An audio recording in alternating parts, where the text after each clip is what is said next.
پیری مسلسل د کوشش نه بعد جناب انډیا د سپوږمۍ په هغه حصہ باندې لینډینګ وکړو یعنی کوشول په کم سیټ باندې چې امریکای او رشیا ډیر زور لګولیو یعنی د سپوږمۍ چې کم جنوبي حصہ ده او بعض ساینسدانانو کې دیش په دغه ځای کې وبم میلاو شي صحیح ده یعنی په دغه ځای باندې د سومر چې سوپر پاور طاقتونه دي دوی به ډیر وس کړو چې د جنوبي کومه حصہ د سپوږمۍ په هغې باندې کوز شو خو د حالاتو د هغه ځای د نسمې د وجو دغلته کوز نه شو او جناب انډیا څه وکړه لا اولم ناکامه شوه په دویمم ناکامه شوه او خپل همت یې نه بیلو صحیح ده په دریمه باندې څه چلو کو په سپوږمۍ باندې کوز شوه او د دنیا شپږم ترین ملک شو الله اکبر کبیره حالانکه دا هدایت ټول زما د مسلمان د پاره دی خام سپوږمۍ زما د مسلمان د پاره ساز ده نورم ساز دا ټول کائنات چې چلیږي کنه دا د مسلمان د پاره ساز دی وی واوري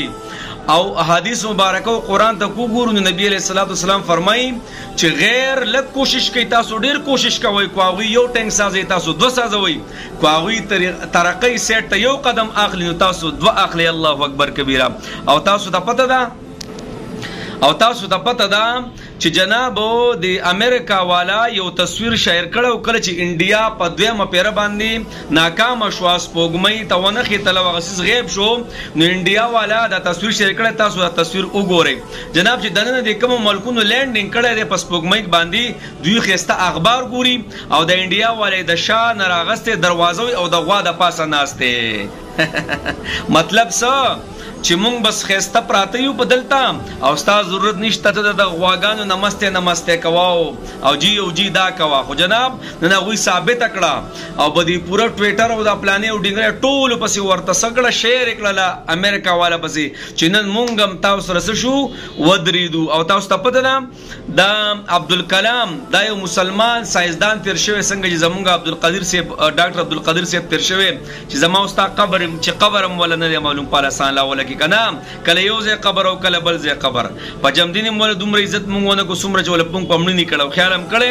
هغه یو مسلمان ساينټیسټو هغه چې کله وفات شو نو اوس جناب دا کم تصویران تاسو ته ګورئ اخکاری دا کم تصویر چې داغه دی کنه دا یو مسلمان ساينټیسټ تیر شوی دی چونکه د دې چانتا د سپوږمۍ ته درسېدو چې څومره لار ده او څومره ټیکنالوژي ده دغه مسلمان ساينټیسټ سره د پکې منډه تل ډېره والي ده نو د انډیا چې کم ټي وي چینل دی هغه هم داسې دی ګویا چې دغه ټیکنالوژي ټول دغه مسلمان ساينسدان سره راټینګ کړه خو همت ونه بیلو الله مړه زمونږ مسلمان ملکونو کې ترقی والا ما ته یاد کم ترقی والا دی زمړه هغه خو د خپل چې کله مونږ دوړو د قطارونو نو وته نو موتا با کامیابی واخلو چې کله مونږ د خپل د جانونو د حفاظت اغا ذمہداریان ختم شوي نو بیا به مونږ ترقی کو الله اکبر څومره مونږ پریوتو زمونه یو ورځ درسته آزاد شوی ملک هغه سچلو شو سپوږمۍ ته وخت سپوږمۍ ته وخت د دنیا ګوره اسلام دینه منع نه کوي ما تاسو ته وی کنه اسلام وی د ترقی په اعتبار سره د غیرو نه مخکې لاړ شي الله خو پلانې او ډینګرې بند کرسي به د پلانې او ډینګرې به د کرسي نه او پلانې حکومت داسې او ډینګرې مونږ به نورم پرې وز الله دې مونږ ماف کړي خام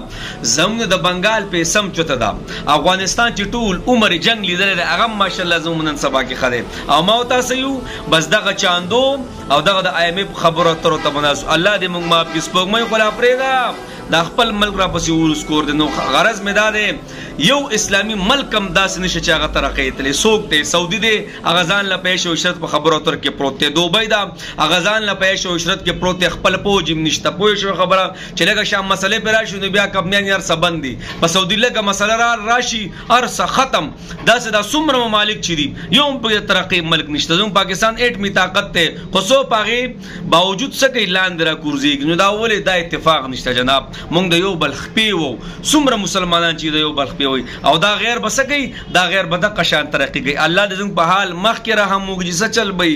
الله دې مخکې رحم وکړي بس نور څه هم نشو ویلی